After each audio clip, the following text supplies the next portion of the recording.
अस्सलाम वालेकुम प्यारे दोस्तों, आज मैं आप लोगों को हज़रत नूह अलैहिस्सलाम की कहानी सुनाने जा रही हूँ। हज़रत आदम अलैहिस्सलाम के दुनिया से आने के बाद इनकी औलाद दुनिया में खूब फैली फूली, लेकिन एक मुद्दत गुजर जाने के बाद वो लोग खुदा को भूल चुके थे और एक खुदा की बजाय उन्होंने मिट्टी और पत्थर के कई खुदा बना लिए थे। न सिर्फ इनकी इबादत गाहों बुतों से अट्टी पट्टी थी, बल्कि हर घर में बुत रखे हुए थे जिनको वो पूजा किया करते थे और इनसे मुरादें मांगा करते थे। हज़रत नूह अलैहिस्सलाम ने अपनी कौम को अल्लाह ताला के एहसानात जतला कर सीधे रास्ते पर चलने की तलकीद की और इस बुराई के रास्ते से मना फरमाया। लोगों ने हज़रत नूह अलैहिस्सलाम का मजाक उड़ाया और कहा, भला ये बताओ तुम नबी कैसे बन गए? तुम तो हमारे जैसे गोश्त पोस्ट के बने हुए और हमसे ही पैदा हुए हो। तुम में ऐसी कौन सी चीज है जिससे हम तुम्हें नबी समझे? और अगर खुदा को नबी ही भेजना था तो वो किसी फरिश्ते को नबी बनाकर भेज देते। नूह अलैहिस्सलाम ने अपनी कौम को अल्लाह के एहसानात जतलाए और कहा, तुमको चाहिए कि इन बेकार बुतों की परस्ती छोड़कर एक खुदा की इबादत करो और मैं इसकी तुमसे कोई उजरत नहीं मांगता, तुम्हारी ही भलाई के लिए तुमको नसीहत करता हूँ। नूह अलैहिस्सलाम ने कोई 9.5 साल तक अपनी कौम में तबलीग की और कोशिश की कि वो खुदाए वाहद के सच्चे पुरस्तार बन जाए, मगर इन पर कोई असर न हुआ। बल्कि हजरत नूह अलैहिस्सलाम फरमाते तो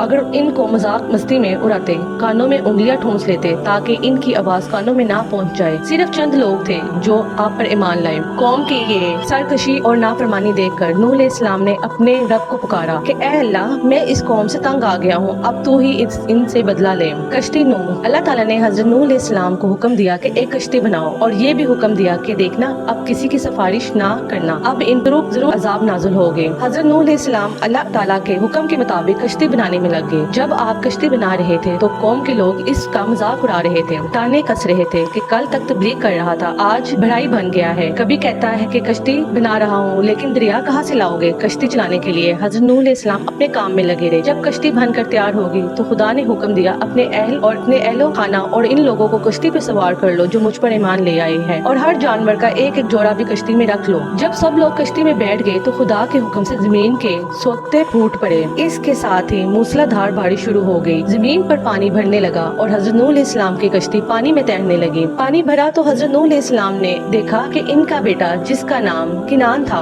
पानी में डूबने लगा है। आपने उसे आवाज दी, अब भी आ जाओ ताकि खुदा के अजाब से बच सको, मगर इसने जवाब दिया, आप जाए, मैं किसी पहाड़ की चोटी पर चढ़कर अपनी जान बचा लूंगा। पानी था कि थमने का नाम ही ना लेता। दुनिया के नाफरमान और सरकश लोग इस सैलाब में फना की घाट उतर गए और हजरत नूह अलैहिस्सलाम की कश्ती जो खुद ही पहाड़ी की चोटी पर जाकर ठहर गई। अब खुदा के हुक्म से सैलाब थम गया और जमीन ने सारा पानी अपने अंदर जज़ब कर लिया। अब खुदा ने हजरत नूह अलैहिस्सलाम को हुक्म दिया कि कश्ती से उतर जाओ, तुझ पर और वो लोग जो मुझ पर ईमान लाए हैं इन पर हमारी रहमतें बरकतें नाज़िल होगी। चूँकि इस तूफान में दुनिया के तमाम लोग ही फना हो गए थे, सिर्फ चंद लोग ही जिंदा बचे थे, इसलिए हजरत नूह अलैहिस्सलाम का आदम सानी भी कहा जाता है। इन्हीं की औलाद इस वक्त दुनिया में आबाद है। प्यारे दोस्तों, इसी तरह की मजीद कहानियों के लिए मेरे चैनल को लाइक और सब्सक्राइब जरूर करना। अल्लाह हाफिज।